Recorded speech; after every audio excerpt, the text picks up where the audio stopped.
In the summer of 1966, a Pakistani Air Force delegation was standing on the blazing tarmac of a Chinese airfield, their eyes fixed on rows of polished silver fighters glistening in the sun. These were the Shenyang J-6s, China's remake of the famous Soviet MiG-19, and they carried the hopes of a nation eager to restore its air power after a war with India.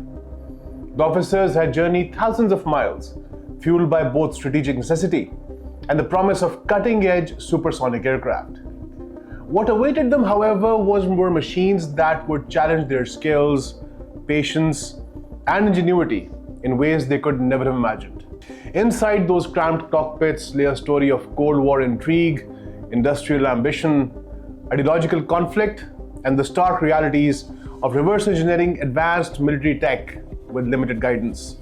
Today, we unravel the untold tale of the F-6, how Pakistan's pilots faced the gap between Soviet engineering brilliance and Chinese production limitations, and how, through relentless determination and professional expertise, they transformed flawed aircraft into effective instruments of war. My name is Qasim, and you're watching Radar Mode on Pakistan Connect. Pakistan-China aerospace cooperation did not begin as a strategic vision. It began as a survival arrangement. In the 1950s and early 1960s, Pakistan was a young state surrounded by security threats, limited resources, and unreliable allies. China at the time was emerging from revolution, isolated diplomacy, and struggling to build a modern aerospace industry almost from nothing. Both countries had something the other needed. Pakistan needed aircraft that could be acquired without political strings and sustained under pressure. China needed an air force that would fly its aircraft seriously, push them to operational limits, and report failures honestly rather than hide them for political reasons. This relationship was never romantic. It was transactional, operational, and brutally honest. Long before the language of all-weather friendship, there were maintenance logs, accident investigations, pilot debriefs, and engineering complaints. And at the center of this early cooperation stood one aircraft that no one admired, but everyone underestimated: the Shenyang F-6. The aircraft Pakistan inducted as the F-6 was China's Shenyang J-6, a locally produced, reverse-engineered copy of the Soviet MiG-19. But this was not a clean copy made under stable conditions. It was born in chaos. Between 1959 and the 1960s, the Sino-Soviet split. When the differences between the USSR and China became apparent, they shattered China's aerospace ambitions. All the Soviet advisors were pulled out overnight. Technical drawings were incomplete. Manufacturing processes were left half-taught. Entire engine production philosophies vanished with the engineers who carried them. China was left with airframe concepts without deep understanding of metallurgy, engine tolerances, vibration control, or long-term fatigue behavior. The result was an aircraft that looked impressive on paper. The F-6 could exceed Mach 1, had twin WP6 turbojet engines producing about 13.7 kilonewtons of thrust each, a climb rate exceeding 50 meters per second, and heavy 30mm cannons. In theory, it was a fearsome interceptor. In reality, it was quite unforgiving. Engines flamed out, hydraulic systems failed, landing speeds were dangerously high. Cockpit ergonomics were poor, pilot workload was extreme, especially during emergency situations.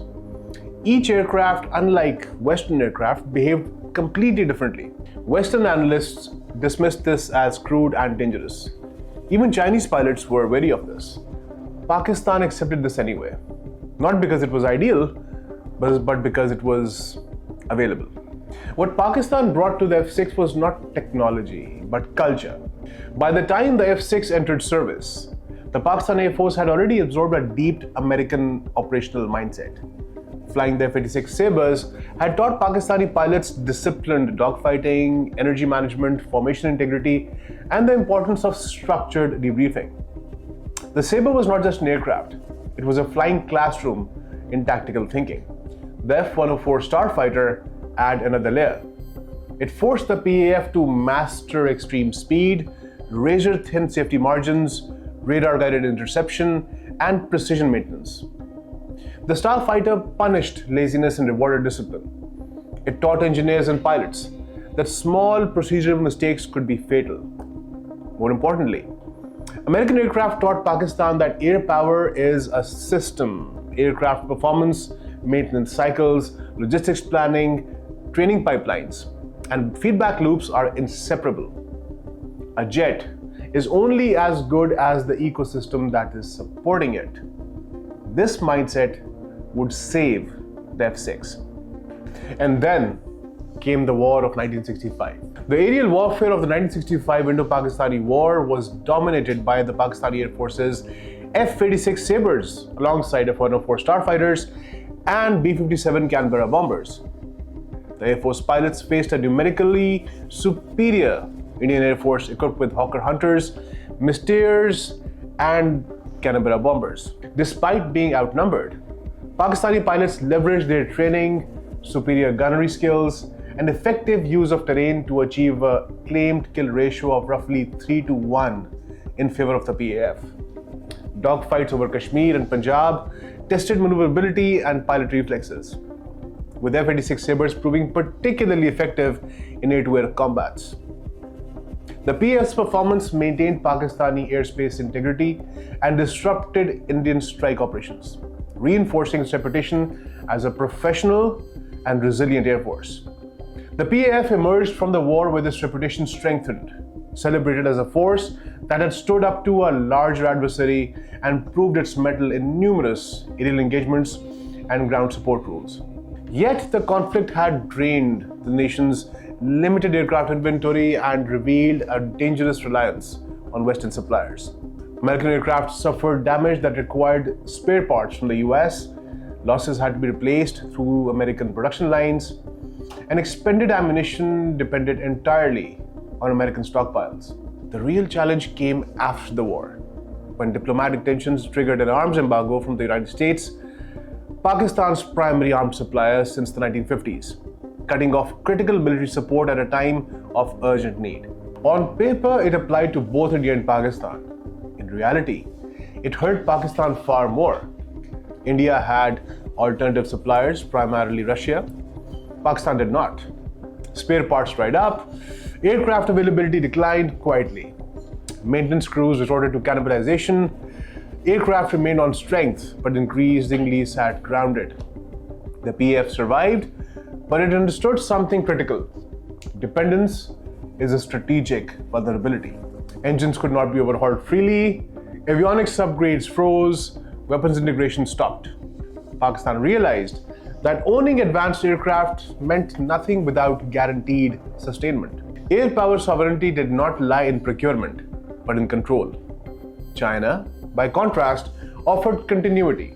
As the PAF inducted the J-6, the export variant, called the F-6, it looked on paper like a pretty formidable aircraft. Its armament alone suggested the brutality rather than finesse. The aircraft carried three 30mm cannons, two in the wing roots and one in the lower fuselage, capable of tearing apart aircraft or ground targets with a single burst. In close combat, this firepower was devastating. Unlike Western fighters that relied on volume of fire from smaller caliber guns, the F-6's cannons demanded accuracy and restraint. A short burst could decide an engagement, but a careless one could empty the ammunition in seconds. This shaped how the PAF approached air combat with the aircraft. In terms of performance, the F-6 was fast and aggressive. With twin WP6 turbojet engines, it could exceed Mach 1.3 at altitude, climb rapidly, and accelerate brutally in a straight line.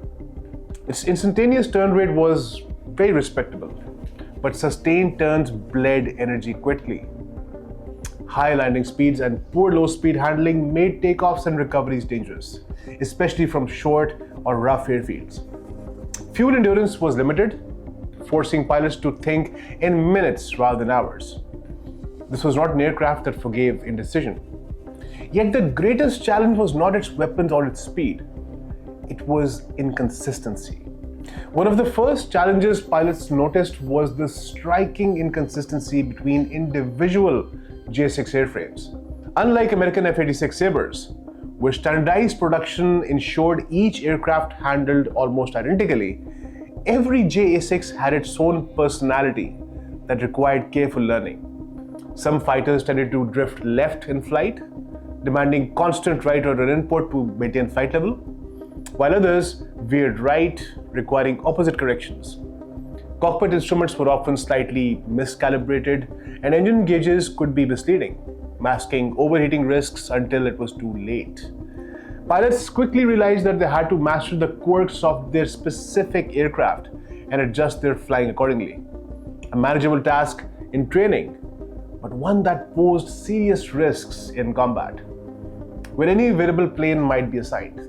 The engines, Chinese copies of the Soviet Tumansky RD-9B, were particularly troublesome. Fuel consumption regularly exceeded specifications, reducing the aircraft's limited range, while throttle response could be unpredictable, surging or lagging unexpectedly. Slight variations in fuel flow produced asymmetric thrust between the left and right engines, which pilot had to correct constantly. Even more concerning was the engine's dramatically shortened service life. While genuine Soviet RD-9B engines could operate for hundreds of hours between overhauls, the Chinese copies exhibited rapid wear. Turbine blades eroded faster, compressors accumulated damage more quickly, and bearings just wore out much sooner, amplifying the operational challenges for the PAF. This forced a fundamental change in how pilots and engineers work together. Each aircraft develops its own operational profile. Pilots were assigned specific airframes and learned their quirks intimately. Maintenance logs became critical documents rather than paperwork. Engineers tracked engine behavior, fuel consumption, vibration patterns, and system failures aircraft by aircraft. This was very labor intensive, but it paid off. Failures became predictable. Emergencies became manageable. The experience forced the PAF to evolve its combat doctrine. Western-style air combat doctrine emphasized predictability, formation of discipline, and standardized performance envelopes. The F-6 demanded flexibility. PAF tactics shifted towards short, aggressive engagements. Interceptions were tightly controlled from the ground. Pilots were trained to exploit vertical maneuvers, hit hard with cannon fire, and disengage quickly before fuel or engine limitations became critical.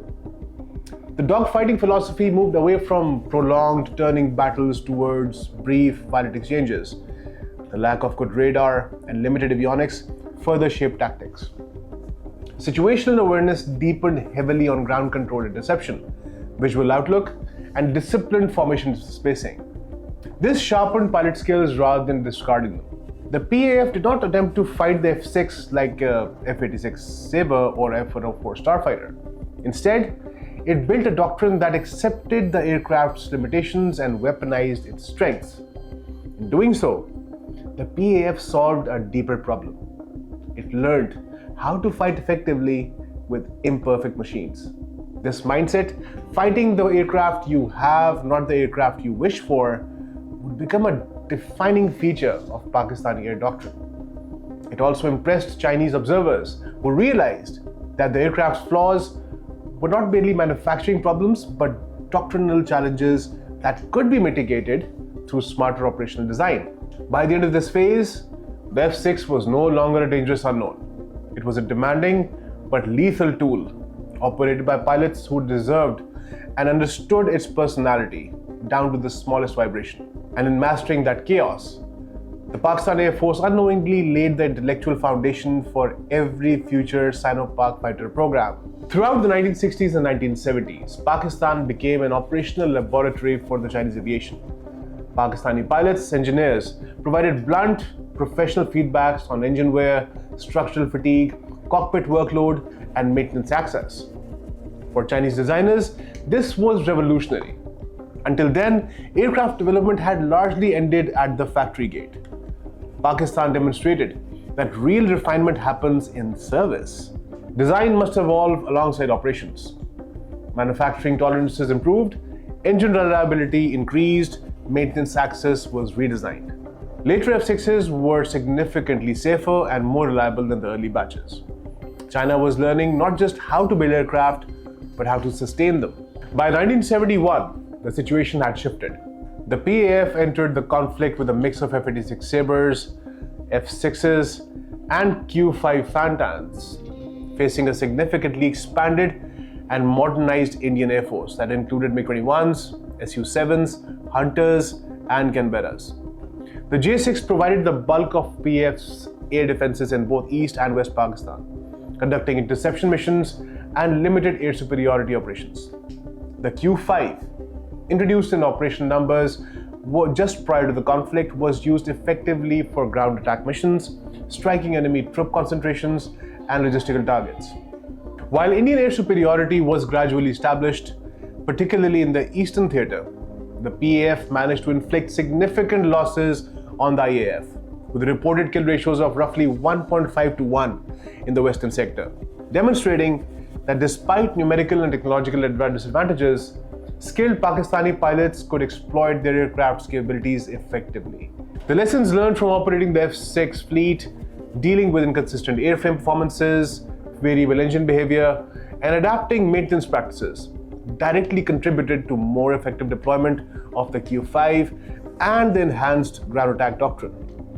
China did not stop with the J-6. By the late 1960s, the airframe was adapted into a dedicated ground attack aircraft, the Nanchang Q-5, also known as the A-5 in export variants.